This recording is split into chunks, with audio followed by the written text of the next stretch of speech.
Never again. Yeah. Never again. Oh, no, yeah. No. The next time you want to go on the Lancaster Canal, you can drop me at Tarleton. I'll get a bus to the airport and fly to Preston.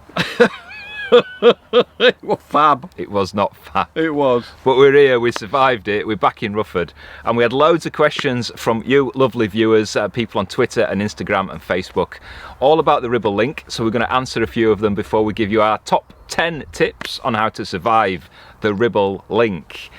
First question came from Joe and Michael, aka Minimalist on YouTube. They want to know, how long in advance do you need to book the Ribble Link, and is it still open this year? Well, it's still open. It is. It closes in October, and if you want to book it, just go on the CRT website, put your details in, and it opens up a calendar and you can pick the dates. Now be careful, because it is very busy. Yeah. I think we're recording this in July and there's no dates left in July. The next dates, I think there's 1 or 2 available in August and then a couple in September. But give yourself a good, I mean, we had what, 6 or 7 weeks? We had 7 weeks. Yeah, we had 7 weeks. And I think that was just right. It sounds like a long time for like 40 odd miles of canal, plus the Glasson branch, which is a couple of miles. And just be aware that if you do make a booking, it's not guaranteed to go on that day. There's a lot of variables that can affect it. Things like how windy it is, Yeah. how high or low the tide is. If the tide's too low or if it's too windy, you might not go at all, or you might go straight down to Preston dock rather than turning off at Saavik Brook for the Lancaster. The other thing is they don't do crossings every day. No. Because the tide has to be between 8.6 and 9.6 metres. So if it's above or below that, they won't do any crossings. And the way it generally works is that you'll get 2 or 3 or 4 days in a row with up crossings to Lancaster, and then you'll get the same again with down crossings. And then you'll get some days with none at all. For more details on that, go on the CRT website. There's a skipper's guide on there which has got all the details. I'll leave the link down below. Next question is from Narrowboat Epictetus. That's a strange name. He wants to know, how bad will Saavik Brook be in a 62-foot long boat, single-handed, with no bow thruster? Fun. Fun. Yeah, the maximum length for the Saavik Brook is 62 foot. Yeah. The maximum width, if you've got a wide beam, just in case you're thinking about it, is 10'6". I wouldn't want to take a wide beam on the lower part of Saavik Brook. I wouldn't want to take a 62-foot narrowboat. No. Bow thruster, not really that important. We hardly use the bow thruster. The issues with Saavik Brook are really twofold. The depth can be very shallow, very shallow. We were dragging the bottom, and we're not really a deep draft, are we? Yeah, that's right. The other thing is the really tight corners and tight bends, more especially closer to Saavik Brook Bridge. There's 2 really tight bends in a row. But if you're an experienced boater, and I mean the maximum length is 62 foot, so theoretically you should be able to get through there. In practice, you might need your pole. yeah, make sure your pole's there. Next question is from Ginger Nuts on Facebook. He wants to know, how long does the Ribble Link crossing take? It varies. If you're going up from Tarleton to Preston, you have to be at Tarleton Lock 2 hours before the tide time. That's right. Again, there's a link on the CRT website that tells you the tide times and the start time. So you want to be there for the start time. So from Tarleton, it's anything from 1.5 to kind of 2.5, 3 hours, isn't it? Coming out of Tarleton Lock, getting to Saavik Brook. It all depends on the boater, doesn't it? Yeah, on the boater, on the weather, on the tide, on the strength of the current. So there's a few variables, but if you kind of say 1.5 to 3 hours, that's just from Tarleton Lock to the sea lock on Saavik Brook. Yeah. If you're there too early, they will just hold you there. Yeah. Once you get to Saavik Brook and the sea lock, they'll usually hold you there until the water level's right so you can get under Saavik Brook Bridge. And then from there up to the Lancaster Canal, again, anything from 2 to 3 hours. Yeah. Depending how many boats there are. If anybody gets stuck on Saavik Brook on one of those corners. Yeah. There was a fallen tree the other day, so that delayed boaters. Yes. But about 2 or 3 hours. So altogether, I mean, it can be anything from kind of 4 hours up to 6 hours. Yeah, so it can be a long day. It can vary. Coming down, it's a little bit different. You have to be at the start point, the basin at the top of the staircase lock at Preston, between 4 and 4.5 hours before tide time. That's because you've got to get through all the Saavik Brook locks. the Millennium Link navigation locks. And again, once you get through those, and then you get to the sea lock jetty at the bottom, they hold you again until the tide time, and then they release you. And it takes about the same time. It can be anything from 1.5 to 3 hours to get back to Tarleton. Yeah. One of the most popular questions we got asked, and a lot of the comments on the first Ribble Link vlog, were why do you have to reverse into the staircase lock going up towards the Lancaster Basin? And the simple answer is there's not enough room in the lower pound to turn the boat around. So as you come in or out of the staircase locks, you'll notice that the canal branches off at a really kind of strange angle to the locks. Yeah. So if you're coming out or going in, you can't come in and then turn round. You can see there's not enough room in that pound to turn the boat around. So it is really easier just to come in or out and then reverse into the lock. And then at the top, there is enough room to reverse out and then just head out forwards onto the canal. Simple as that. Final question comes from Scary Pete off YouTube. Ooh, how scary. He wants to know which is the most difficult, Tarleton to Preston or Preston to Tarleton? What do you think? They both had their challenges.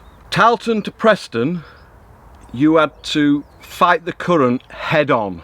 Preston to Tarleton, you had to fight the current side on. Yeah. So I would say that was the more difficult. I think coming out of Tarleton Lock on the up towards Lancaster, coming out of Tarleton Lock is a shock because I don't think you're expecting that current, are you? No, you're not expecting the current, and you really have to power up. Yeah. Just to get to a couple of miles an hour. I mean, I don't know if boaters' engines' RPMs vary or what, but we normally cruise at tick over at about 700-800 RPM. Cruising at 3-4 miles an hour, we're cruising at probably 1,000 RPM. We were talking 2,500 coming out of Tarleton Lock. Just to get going. Just to move, and that was like 1 mile an hour. And then, but you were going out into the current, and Yeah. I don't think that was as bad. No, that weren't as bad. Coming back, you come out of Saavik Brook like this, and the Ribble is coming this way. Yeah. So you come out of Saavik Brook, and you're not allowed to cut this right-hand corner because there's a sandbank there. So you're not allowed to kind of position and cut the corner to come out at an angle. You've got to come out and then turn. Yeah. The problem with that is when you've got an incoming tide on the Ribble, your boat's coming out and then you just go that way, as you saw. So what we had to do is we had to really power up. And that tide is coming in as fast as a car. 1 second you drift in, and then all of a sudden it's as if you're pointing in the right direction. Yeah, you kind of cut the water just in the right way. It's because it's because the current gets the back of your boat and spins you around. Yeah, we were talking to a guy who's done this crossing 16 times, and he said exactly the same thing. Yeah. As soon as you get to Saavik Brook, at the end of Saavik Brook, power up and get ready and just turn into it. And we thought we did, but we didn't enough. Not we needed enough. more power. Yeah. So there you go. So yeah, it's different. I thought the return trip was more frightening than the outward trip. Because you just saw us flying up the... I just looked back and saw Saavik Brook disappearing that way. And it should have been going the other way. And we should have been going the other way. And even at 2,500 RPM, we were literally just moving at maybe 0.5 mile an hour. Yeah. It took us a while to get just to 3 mile an hour to get moving. Yeah. Thank you for all your questions. I hope that's answered them.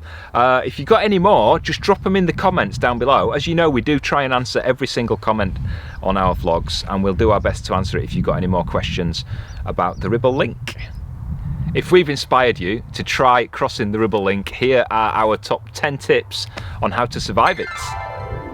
Number 10. Enjoy it. It's a brilliant experience. It's a bit hair-raising, but it's a bit like being on a roller coaster. So enjoy every minute of it. Take photos, take video, do it safely, and enjoy every minute of it. Number 9. Is don't panic.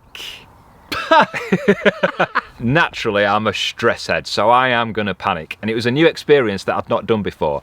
If you're an experienced boater or you've got somebody experienced on board, there's no need to panic. Just do everything nice and calm and you'll be fine. I didn't panic. Number 8. is to have some snacks pre-prepared. Even if it's just sandwiches or packets of crisps or drinks, it can be a long day. You can be going for anything up to 6, maybe 7 hours without stopping. So it's good to have some snacks at hand because you are going to get hungry and there might not be a chance to go and prepare yourself a meal or even a sandwich. That's right. Number 7 is to make sure you're there on time. If you're leaving from Tarleton to Preston, make sure you're at the visitor moorings 2 hours before tide time. If you come in the other way from Preston down to Tarleton, be at the basin 4 to 4.5 hours before tide time. Number 6 is look after each other. You could be in a group of anything from 2 to 6 or even more boats, and with the strong currents and the tides, it's a good idea to keep an eye out on each other and make sure you're all safe. Number 5 at Tarleton Lock, if you're the second boat out, give some distance between yourself and the first boat. It's going to create quite a wash with that tide coming in, so give yourself some distance and you'll have a much smoother ride. Number 4 is be prepared for a strong current. We've never felt anything like it on a narrowboat. As you come out of Tarleton, you're heading straight down the River Douglas with a strong incoming tide. The other way, coming out of Preston and Saavik Brook, you're going to come onto the River Ribble and swept in towards Preston.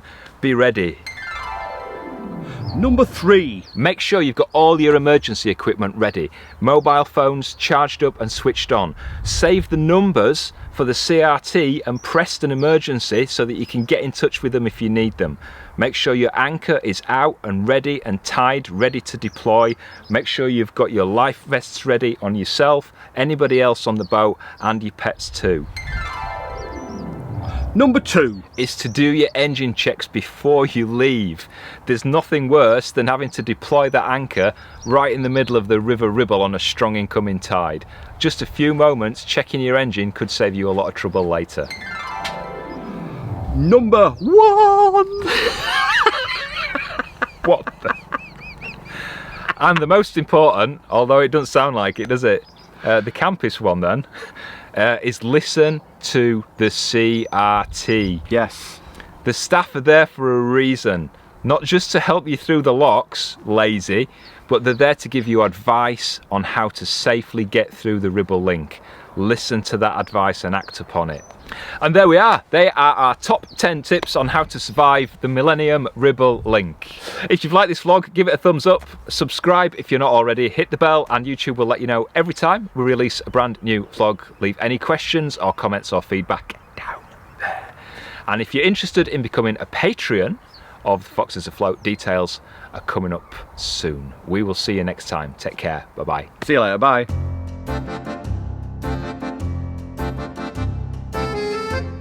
Hello. Oh, hang on, do that again. Or a certificate. He's got one. I've got a certificate. From a doctor. Next time we do the Lancaster Canal, it will be on a hire boat with our boat moored at Tarleton. We'll leave the boat in Tarleton and we'll get the train over to Preston. Next time we do the Lancaster, we're mooring up at Tarleton and getting the bus across to Preston. The bus? You can take it across, drop me off at Tarleton, and I'll get an Uber. An Uber? You can drop me off at Preston. Geography. You can take the boat across and I'll get a bloody horse and cart to Preston. An horse and cart? You can drop me off at Charlton. Charlton? You can drop me at Tarleton, I'll get a bus to the airport and fly to Preston. The next time you want to do Lancaster, I've run out of forms of public transport to take over now. Yay! That's a strange name. Titus. Titus. Strange name.